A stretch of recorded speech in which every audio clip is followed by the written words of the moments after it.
আসসালামু আলাইকুম ওয়া রাহমাতুল্লাহি ওয়া বারাকাতুহু নাহমাদুহু ওয়া নুসাল্লি আলা রাসূলিল কারীম আম্মা বাদ আউযু বিল্লাহি মিনাশ শাইতানির রাজীম বিসমিল্লাহির রহমানির রহিম কুল ইন্নাস সালাতি ওয়া নুসুকি ওয়া মাহইয়ায়া ওয়া মামাতি লিল্লাহি রাব্বিল আলামিন ইন্নাল হামদুলিল্লাহ। ডিয়ার ফ্রেন্ডস, আশা করি প্রত্যেকেই ভালো আছেন। আলহামদুলিল্লাহ, আমিও ভালো আছি। তো বন্ধুরা, কিছু ভেষজ আছে যে ভেষজগুলোর উপকারিতা অবশ্যম্ভাবী, যে অবশ্যই উপকার পৌঁছাবে ইনশাআল্লাহ। কিছু গুণাগুণ আল্লাহ সুবহানাহু ওয়া তাআলা দিয়েছেন যে এই ভেষজগুলো এই কাজে লাগবে। তবে দুঃখের বিষয় যে এই ভেষজের উপর অনেকে কসমও কেটে যাচ্ছে। তো এই কসম কাটা ভেষজের উপরে আমি আলোচনা করব ইনশাআল্লাহ, তবে কসম করব না, কারণ আল্লাহ সুবহানাহু ওয়া তাআলা রোগ দিয়েছেন, শেফাও রেখেছেন। শুধু যখন আল্লাহ তাআলার হুকুম হয়, তবে ধৈর্য হারা না হয়ে যদি কোনো ব্যক্তি নিয়মিত এই ভেষজগুলো সেবন করতে থাকেন এবং হাকিমের বলে দেওয়া পন্থা অনুসারে, নিয়ম অনুসারে, তবে অবশ্যই ইনশাআল্লাহ কাজ হবেই হবে। তবে বন্ধুরা, অধিকাংশ বন্ধুই যে কাজটি করে থাকেন 2 দিন, 4 দিন, 7 দিন, সর্বোচ্চ 15 দিন সেবন করেই ফেলে দিয়ে থাকেন। ধুরুসাই, এগুলো দিয়ে কোনো কাজ হয় না। এরপরে কড়া কমেন্ট করে থাকেন, এগুলো দ্বারা আমি উপকৃত হইনি, আপনাকে উপকৃত হয়েছেন কি না, শুধু এই ধরনের আলোচনা। তো বন্ধুরা, আমি বলবো আল্লাহ সুবহানাহু ওয়া তাআলা রোগ দিয়েছেন, শেফা রেখেছেন, আর এই শেফার মূল উৎসই এই ভেষজগুলো। তো বন্ধুরা, সেই ভেষজটি দেখিয়ে দিচ্ছি। তবে দেখিয়ে দেওয়ার পূর্বে কাজের কথা আলোচনা করি। সাধারণত যাদের প্রাইভেট সমস্যাগুলো রয়েছে এবং প্রাইভেট সমস্যাটা একেবারেই শুরুর অবস্থাতে রয়েছে, খুব জটিল কঠিন হয়ে গেলে তখন এই ভেষজটি সেবন করবেন না।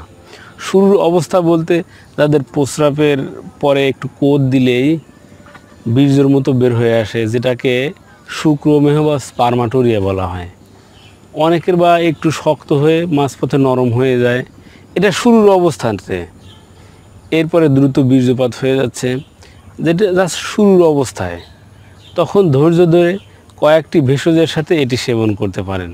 তো বন্ধুরা, আগে এই ভেষজটি দেখিয়ে দিচ্ছি, তারপরে সাপোর্ট ভেষজটা বলে দেব। তো বন্ধুরা, আমার পাশেই যে ভেষজটি দেখতে পাচ্ছেন, এটিকে যষ্টি মধু বলে। বিভিন্ন এলাকাতে খেলনা জিরা বলা হয়, যেহেতু ফলটি জিরার মতো দেখতে। আপনার এর ডগা ছিঁড়ে মুখে দিলে কিন্তু খুব মিষ্টি বোধ হয়। এরপরে পানি পান করলে পানিটাও মিষ্টি লাগে। তো বন্ধুরা, এর ব্যবহার্য বিষয় কিভাবে সেটি দেখিয়ে দিচ্ছি।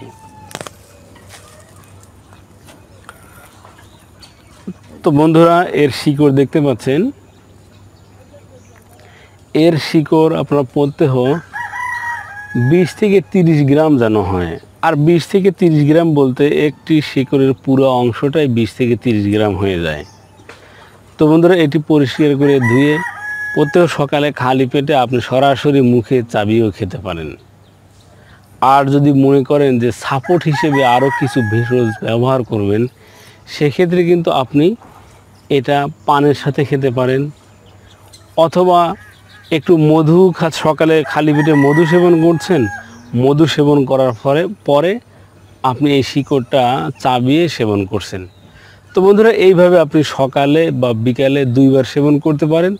কমসে কম আপনার নিজের সময়, যে আপনি কখন সময়টা নিচ্ছেন, সকালে নিচ্ছেন, দুপুরে নিচ্ছেন, না রাত্রিতে নিচ্ছেন, আপনার নিজস্ব সময়ে নিজের মতো করে ঠিক একই সময়ে একবার করে সেবন করুন। বন্ধুরা, এইভাবে শুরুতে 15 দিন করুন, এরপর 1 মাস করুন, দেখবেন যে আপনার আপগ্রেড হচ্ছে। তো বন্ধুরা, আপনার শরীরে যে ঘাটতি রয়েছে, এই ঘাটতিটা ধরুন 50 টনের, তো আপনিও সেইখানে 20 টন দিলেও কিন্তু ঘাটতি থেকেই যাবে। বিষয়টা সেম, আশা করি বুঝতে পেরেছেন। 3-4 দিনে আপনার ঘাটতি পুরো নাও হতে পারে, 15 দিনে ঘাটতি পুরো নাও হতে পারে। সেক্ষেত্রে আস্থার সাথে নিয়মিত সেবন করতে থাকুন, ইনশাআল্লাহ এটি কার্যকরী প্রমাণিত হবেই হবে ইনশাআল্লাহ। তো বন্ধুরা, এই ছিল আমাদের আজকের আলোচ্য বিষয়। আপনার চারপাশে যে সকল ভেষজগুলো ছড়িয়ে ছিটিয়ে রয়েছে, এই সকল ভেষজ গুণাবলী সম্পর্কে জানতে চোখ রাখুন আপনাদের প্রিয় ইউটিউব চ্যানেল অল টাইম ওকেতে। সেই সাথে আমাদের এই চ্যানেলটিকে সাবস্ক্রাইব করে আমাদের সাথেই থাকুন।